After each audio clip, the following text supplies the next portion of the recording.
Hello, I'm Paul Robin, and this is the Big Ten Special Report. Today's topic is abortion. Let's see what we learn today. If abortion was legalised, do you think it would be poorly regulated?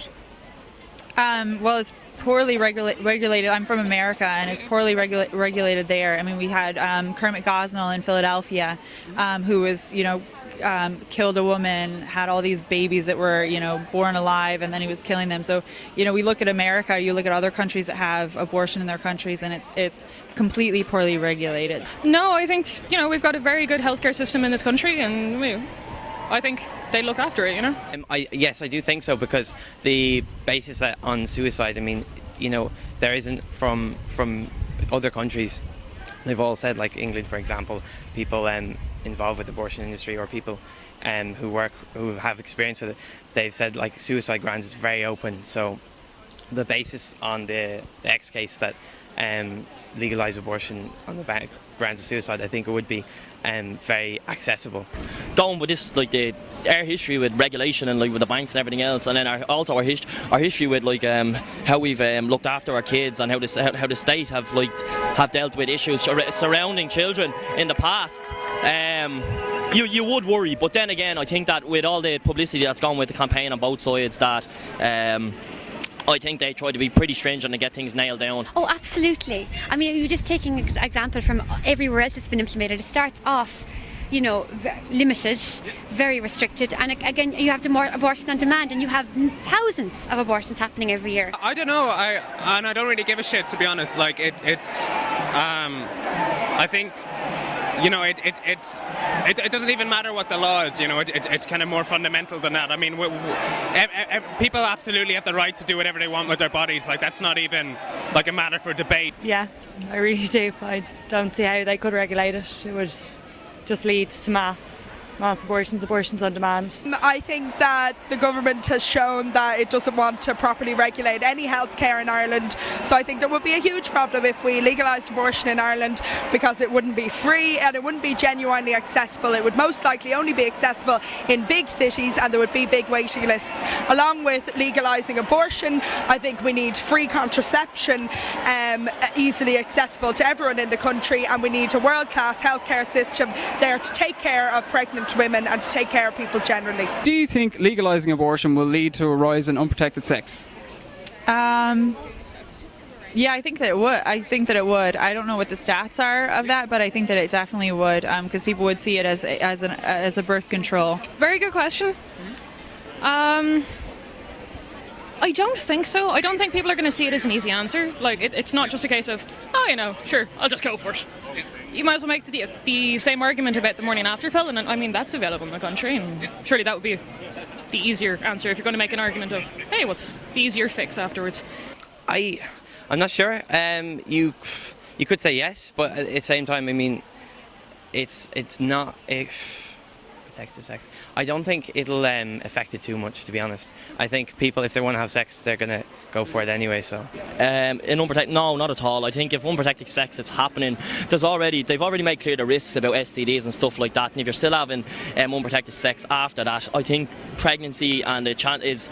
That's still at the back of your mind, If you come out of a club with somebody and you're going home and you're going to get into bed and you're going to have unprotected sex, number one, you're not expecting to have the baby. That's not what you want, and you're definitely not thinking that abortion is the easy way out. I don't know. Would people have sex more with the option of abortion? I don't know, honestly. I couldn't say that.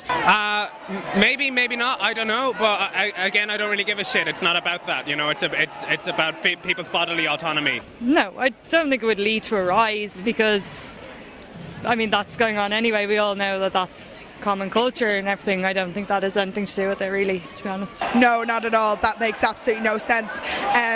Going through an abortion is quite a difficult experience, even for pro-choice people who understand that this is a choice they definitely want to make for themselves in their lives, for their bodies, for their health, all the rest of it. It's a difficult process. There are obviously a lot of emotions involved with the termination of a pregnancy. It brings up issues in relationships, it brings up issues in your relationship with your parents, and all kinds of things. No one wants to put themselves through that unnecessarily. Do you think abortion is a crime against humanity? I think that is, especially, we abortion really is a attack on the most innocent human beings, the most innocent among us. So I think that it is, and you see women who have had abortions, so many, women throughout the world who have had abortions, and even women here in Ireland who had gone over to England, they're really suffering the consequences of their choice. So it's not only an attack on the unborn child, but it's also an attack on women and men as well. Their lost fatherhood. So No. Straightforward answer, no. Yes, I do. I think it's a serious human rights issue, and I think the act of abortion kills the unborn child, which is a human being, and damages the mother. So yes. No, not at all. No, of course not. Of course, it's not a crime against humanity. I mean, like, if you want to go into I wouldn't be an expert in scientific things, but when the fetus is that size, I don't want to say it's not human, but it certainly can feel pain. Absolutely. I mean, it's when you go into the womb and a baby is dismembered. Yeah. It's deliberate. It's not a life-saving medical treatment. It's when you decide the intention is, I want to kill this individual. I don't want to keep this individual. It's absolutely a crime. Yeah. No. Completely. It's killing of another human being. I think there's nothing more important in this world than a human being. Like, that's all we have. It's when all material things are gone, at the end of the day, what do we have for our people? And I just think it's the biggest crime against a human person to kill someone. No, absolutely not. I think forcing someone to continue a pregnancy or continue to have anything in their body that they don't want to be there and could be removed is barbaric and a crime against women and a crime against people. Do you think religion should be an issue when it comes to abortion? Not necessarily. No, not really. I mean, I think that abortion is a life and death issue. For me, that's why I stand strongly for life, because I see it as a life and death issue. So not necessarily. No. No. I don't think it's... I know there are people who have religious beliefs and have a certain view on it then, and that's fine for them, but I don't think it should be the deciding factor. Well, as a religious person myself, I would consider that it encompasses everything. But to be completely aside from that, abortion at its very core is a human rights issue. So no, it does not have to be related to religion at all. No, not at all. But saying that, I'm non-religious, it's a hard question to answer because obviously I'm falling on one side of the bracket. But no, it shouldn't be an issue. Religion shouldn't be an issue in a lot of things. It shouldn't be an issue practically in any things that doesn't surround, that is not ecclesiastical or whatever you want to call it.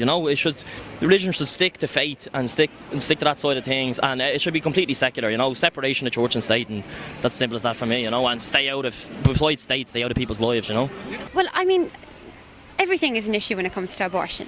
I mean, it should be in every square, the public square, the political square, the religion. In every religion, it should be a big question. It should be a big question everywhere, because you're actually asking about the life of a human being here. No. I mean, okay, obviously, if somebody,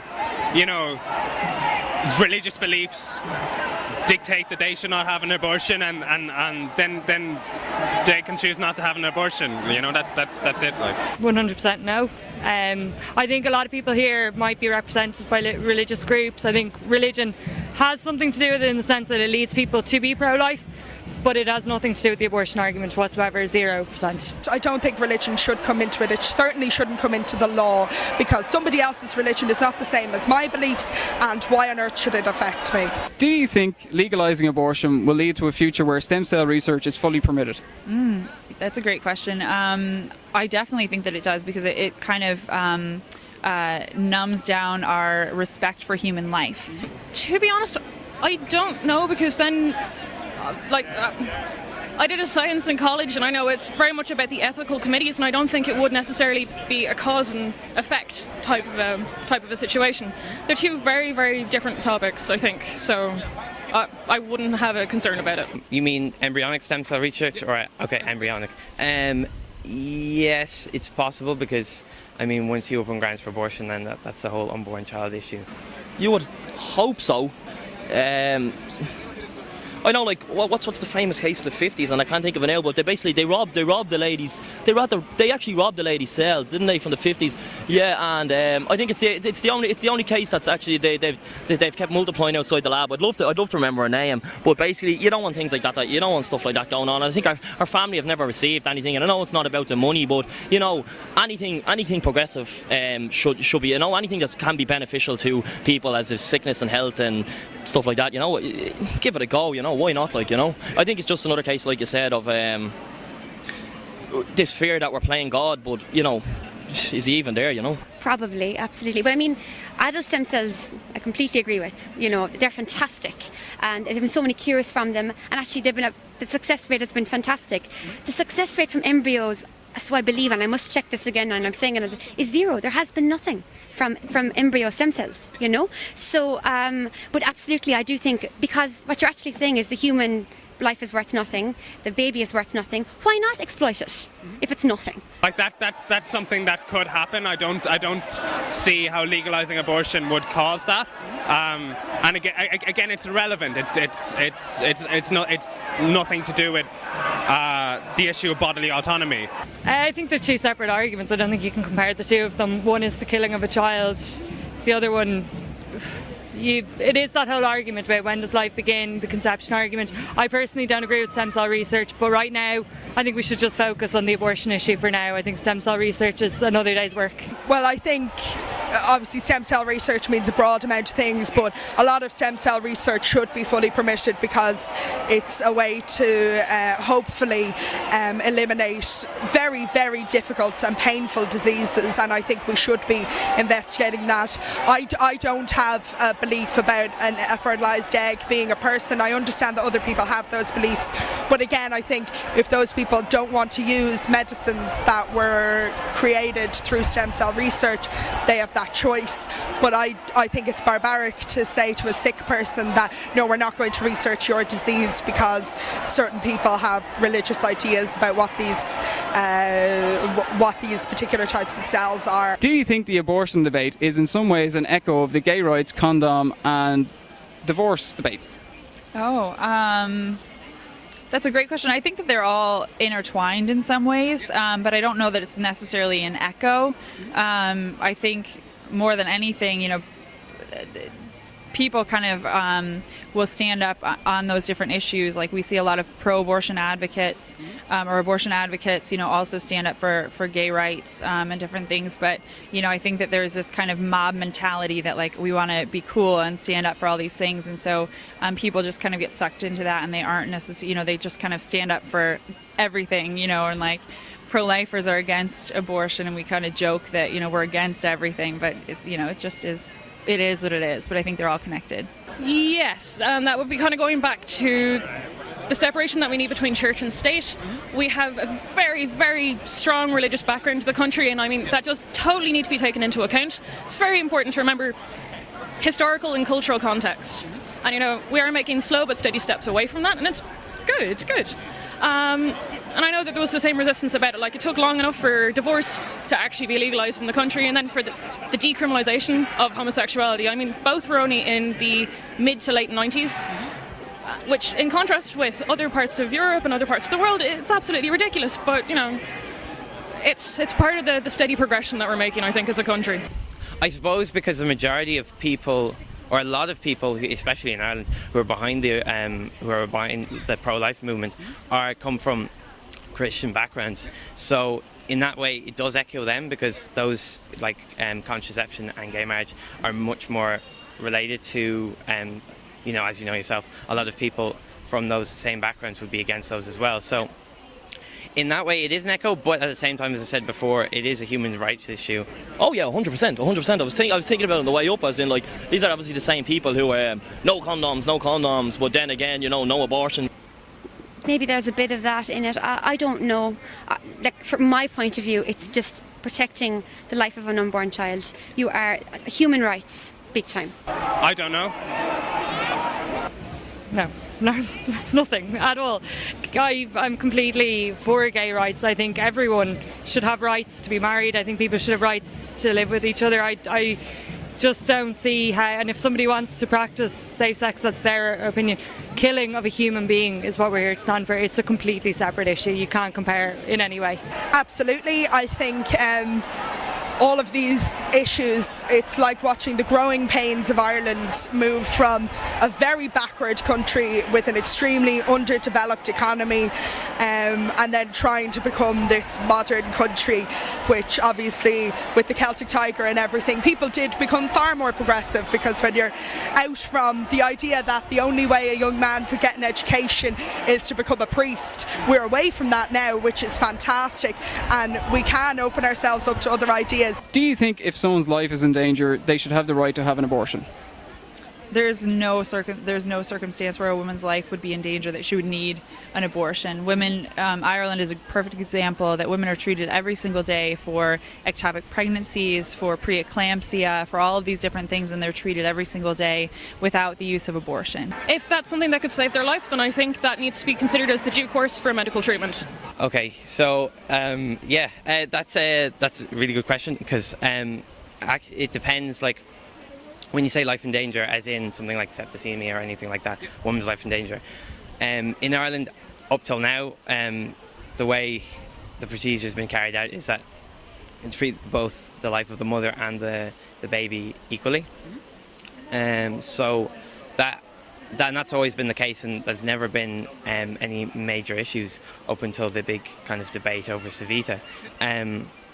So I think it's possibly asking the wrong question, because an abortion is to deliberately kill the child in the womb, and abortions are never carried out to save the life of the mother. They're carried out, like, that's done a medical procedure. It's separate from abortion. Oh, of course, yeah. I think they should have the right to an abortion if their life is not, it's not going to be a terminal thing, if they're not going to actually pass away because of the pregnancy. But I think if they feel like that future prospects or their future happiness, or their own mental health, or their own any form of security, I think that they should have the right to an abortion. I don't call it an abortion. No, and I absolutely think, yes, if a woman's life is in danger, that makes sense, because you could lose both. And even then, yes, of course, the woman's life needs to be saved. That makes absolute sense. I would never advocate a law that would kill mothers. Yes, I think anyone should have the right to have an abortion. It would depend. Definitely, I think that's a doctor's decision. That is the law in Ireland at the moment. I think people really need to remember, if a woman is in danger, she is pregnant, her life takes priority. If she is not going to survive the pregnancy, what's the point? Her life will have to, if her treatment's going to affect that child, I think the safest thing to do is we don't abort the child, we deliver the child early, we give them every possible care, and we try to save that child. It's never aborted, ever, ever, ever. Yes, absolutely. And also, if they think an abortion is right for them, they should have the right to have an abortion. If the Pope announced tomorrow that abortion was acceptable, do you think most Catholics would drop their campaign? No, and I don't, the Pope would never do that. I know it's hypothetical, but no, I don't think so. To be honest, I think that would be a very hard question. I can only approach it as, I guess, an outsider. I don't have any religious faith, and I haven't for a very long time. I don't know, because I don't think everyone necessarily takes all the teachings of the church, like those who subscribe to the church, take all the teachings as proper, verbatim, absolute truth, or something that they have to subscribe to. I'd be intrigued. I genuinely don't know. To be honest, because now the amount of information there is on it, just through ultrasounds and everything else that's come about in the past couple of years, I don't think they would. You don't know. You'd want to say yes, but then what are you going to have, the fucking a splinter in the churches? Wow.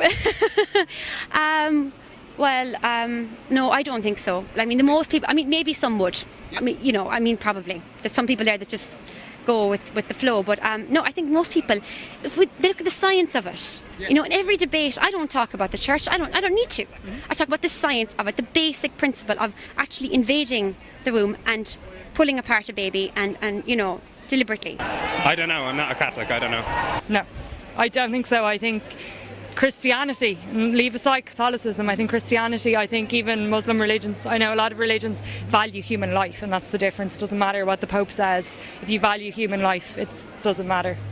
I'm not certain, I'm not a Catholic myself, but I think that would be a difficult pill to swallow for many Catholics. It's been a core issue for them for a long time, and in a church that's unfortunately suffered a lot of setbacks in terms of moral ideas, I think that's probably something quite a lot of Catholics are holding on to as something that they really believe it's morally wrong to end a life, which is an admirable idea, and I personally disagree with the death penalty, and I would agree with Catholics in terms of wars are generally a negative, ending human life is a bad thing, but I would disagree on this issue. I think it'd be very difficult for Catholics to accept that. If you had a daughter and she was sexually assaulted and impregnated, would you want her to carry the baby to full term?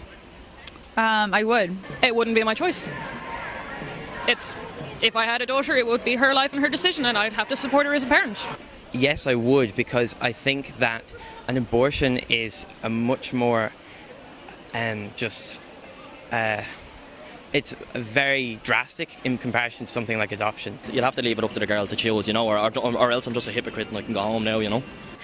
You know, it's the most rotten thing to happen to anybody, and I've actually spoken to women who this has happened to, and they've come up to me and they've said it. But you know, in every case, I've just so many stories for you about this, but in the majority of cases they've told me, you know, the ones that haven't had the abortion, at the time I would have gone for it, but now I am just so glad I've met with my child. She's beautiful, and they get this healing of it. That's up to her. Of course. It's far more traumatic to put my daughter through something like she's been through enough already. Why put her through an already traumatic procedure which causes pain alone? Like, I don't think people realise how much pain that woman goes through, aside from emotional scarring. I mean, there's a risk of infertility. There's so many risks with abortion. How could anyone justify putting through their own flesh and blood through that? Through an unnecessary procedure, in my opinion. I would want her to do what was right for herself. I haven't got a daughter yet, so maybe it's more something to think of my sister or something. I think that sexual assault is an incredibly serious issue. We don't take it anywhere near seriously enough in this country in terms of prevention or in terms of pointing out how serious it is when it does happen. But it's not something that it's impossible to recover from, and there are people who decide to carry pregnancies after having been sexually assaulted. I would fully support any family member of mine who did that. I think that was a wonderful, brave thing to do if you thought you were ready for it, and there are people who obviously can't do that, and I would fully support that as well. My position is pro-choice, and whatever your circumstance is, it should be a choice left up to you. Do you think there's any way to appease both sides on the abortion issue? I don't know. I think that there is definitely a dialogue that needs to be had, and I think that we're seeing that right now. You know, there's a very strong dialogue that's being had on both sides. But I don't know. I don't think that there is, because, you know, I'm pro-life, no exceptions, and I think that the other side, maybe there are more exceptions on the other side, but I don't think that. I can't see a way that we would be able to kind of meet halfway unless the dialogue really changes the understanding. So I don't think there's an easy way, no. And I think it's a very black and white issue. It either gets legalized, and it's, even if it's in limited circumstances, which I know for, you know, pro-choicers, there's varying degrees as to what would be acceptable if it's, you know, only in certain circumstances, or if there's limitations to it.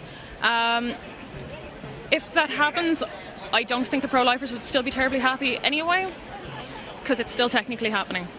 Good question. To be honest, I think, you know, either I've always been like, I mean, I don't think there is, because when you're pro-life, I mean, life begins at conception.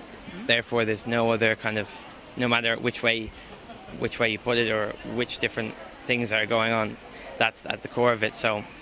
And then on the pro-choice side, you know, that it would be something else. So I don't think there is a way. I think you're pro-life or you're pro-choice. No, it's not 1938. I don't want to appease anybody, you know. No, I really don't. I mean, I think there is confusion out there, though. Yeah, there is. I mean, that something certainly can be appeased. People that want abortion on demand, up to 9 months on demand, regardless, because they think it's a woman's choice to kill a baby. I mean, and on the other hand, they could see the pictures of these babies. And there's no medical reason for it. I don't think there's a way to please them and to please pro-lifers. But I really feel there's a lot of confusion out there. I don't know. I mean, but it doesn't matter. Like people have the right to have bodily autonomy over their bodies. For me, there's no debate beyond that. You know, then it's not a question. You know, like if somebody doesn't want to have an abortion, then they don't have to have one. You know. Well, I think if we brought in the legislation that's already in, which just clarify it to everyone, if a woman's life is in danger through that she's going to have to experience treatment or that her illness will affect that child, as in the child will not survive to full term along with the mother, it's going to come down to one or two. The mother will always take priority. That is the law in Ireland at the moment. We just want that clarified. No other clause put into the bill whatsoever. Not really. I think that pro-life individuals believe fundamentally, for the majority, that a fetus is a person, and once you believe that, it is difficult to think how terminating that fetus would be a good thing. However, I think if that's what they really genuinely believe, that more of them would do work to support the people that already exist, to support poor families that have babies that are really struggling, of which there are far too many in this country and certainly around the world at the moment with the crisis that we're all going through and the horrific effects of austerity. But yeah, no, I certainly haven't seen any of these people on anti-child benefit cuts marches that I've been on, and so maybe they could be appeased in a certain way. Well, that about does it for this edition of the Special Report. I think you'll agree this is quite the divisive debate. I'm Paul Robin reminding you that life's a chess game, so make the right moves.